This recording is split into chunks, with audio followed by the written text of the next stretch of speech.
सभी साथियों को नमो बुद्धाय, जय भीम, जय संविधान। साथियों, एक बार फिर इनकी भावनाएं आहत हो गई हैं और एक बार फिर से बिहार के शिक्षा मंत्री ने रामायण में जो चीज़ें लिखी हैं, तुलसीदास दुबे ने जो लिखा है वो मीडिया के सामने शिक्षा मंत्री जी, जो बिहार के शिक्षा मंत्री हैं, वो मीडिया के सामने बोल देते हैं और इस पे जो देश के चंद चालाक लोग हैं, मनुवादी विचारधारा के जो लोग हैं, जो जातिवादी लोग हैं, उनकी भावनाएं आहत हो जाती हैं और तरह तरह से जो बिहार के शिक्षा मंत्री हैं उनको ट्रोल किया जा रहा है और उनको जो है इस्तीफे की मांग की जा रही है।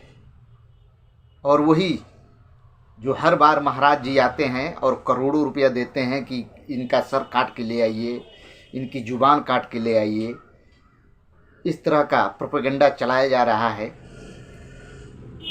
जबकि जो इनके पूर्वजों ने जो ग्रंथ लिखे हैं, जो किताबें लिखी हैं, उन्हीं किताबों को जो समाज के लोग हैं उसमें जो लिखा है वही चीज़ अगर बोला जा रहा है तो इनकी भावनाएं आहत हो जा रही हैं, इनको दर्द होने लग रहा है। उसका कारण साफ है, ये नहीं चाहते कि समाज में इनकी जितनी भी जो कुकृतियां हैं, जो कुप्रथाएं हैं, जो इनके पूर्वजों ने लिखा है, जो इनके पूर्वजों ने किया है, वो सर्व समाज के सामने नहीं आना चाहिए। ये उस पर काम कर रहे हैं। आइए मैं आपको दिखाता हूं शंभू भैया का रिपोर्ट। रामचरितमानस का क्यों प्रतिरोध हुआ, किस अंश का प्रतिरोध हुआ? अधम जात में विद्या पाए, भयहु जथा ही दूध पिलाए। यानी अधम मतलब होता है नीच। नीच जाति के लोगों को शिक्षा ग्रहण करने का अधिकार नहीं था और उसमें कहा गया है कि नीच जाति के लोग शिक्षा ग्रहण करके जहरीला हो जाते हैं, जैसा कि सांप दूध पीने के बाद होता है। हाँ, जो कहिए वो सुना आपने। रामचरितमानस तुलसीदास दुबे की लिखी किताब है रामचरितमानस, जिससे बिहार के वर्तमान शिक्षा मंत्री प्रोफेसर चंद्रशेखर ने कोट किया है और उन्होंने कहा कि ये जो चौपाई या दोहा जो भी है, दोहा है 2 लाइनों का, तो ये दोहा है, मतलब 2 लाइनों का है। और प्रोफेसर चंद्रशेखर ने कहा कि ये रामचरितमानस से है। उन्होंने 3 किताबों का नाम लिया है। मनुस्मृति, जिसको बाबा साहब ने जलाया, रामचरितमानस, जिसके 2 दोहा मैं भी आपको बताऊंगा, और एक उन्होंने कहा है बंच ऑफ थॉट्स। ये तीनों जो किताब है वो जातिवाद का दस्तावेज है और जिसमें इस देश के 90-95% आबादी के खिलाफ है। प्रोफेसर चंद्रशेखर के खिलाफ खासकर जो ब्राह्मण समाज के पत्रकार हैं, चाहे वो चित्रा त्रिपाठी हो, चाहे कुमार विश्वास हो, या तमाम ब्राह्मण समाज के लोग उनका विरोध कर रहे हैं और वो कह रहे हैं कि ये उनके धर्म का अपमान है। सवाल है कि जिस धर्म में वो पैदा हुए हैं प्रोफेसर चंद्रशेखर, वो हिंदू धर्म कह रहे, वो अभी भी हिंदू हैं।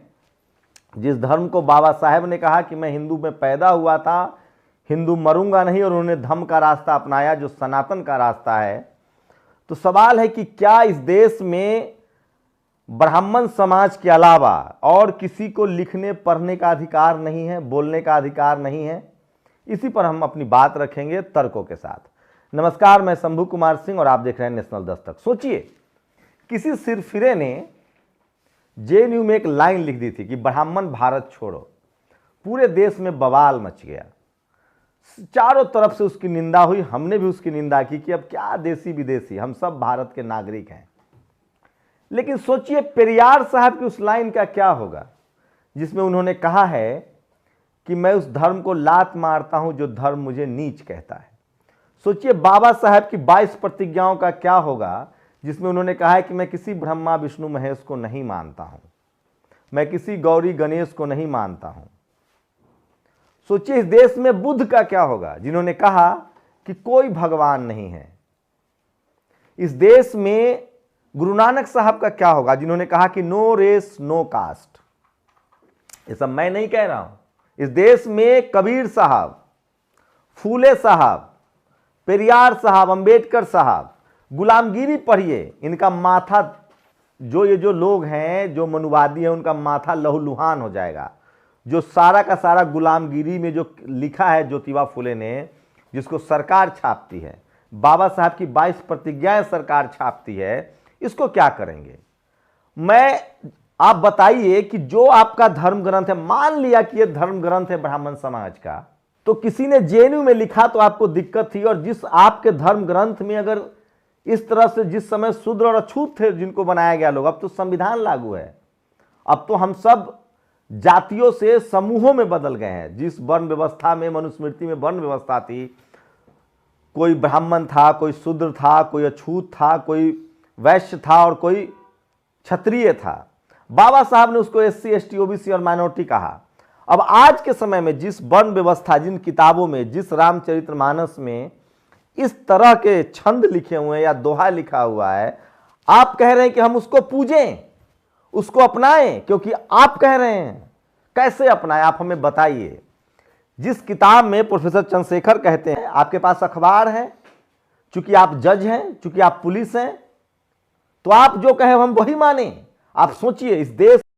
साथियों, आप लोगों ने शंभू भैया के रिपोर्ट को देखा, और जो है आप लोगों को विचार करना होगा। एससी, एसटी, ओबीसी, आप लोगों को विचार करना होगा। सबसे पहले अपने इतिहास को जानिए, और इतिहास को जानने के बाद एक दूसरे को बताइए, और उस भाई को जागरूक कीजिए, ताकि ये जागरूकता अभियान देश में हर भाई तक पहुंच सके। तब जाके समाज जो है मजबूत होगा, एकजुट होगा, तब जाके बहुजनों का राज होगा। आप सभी को नमो बुद्धाय, जय भीम, जय संविधान।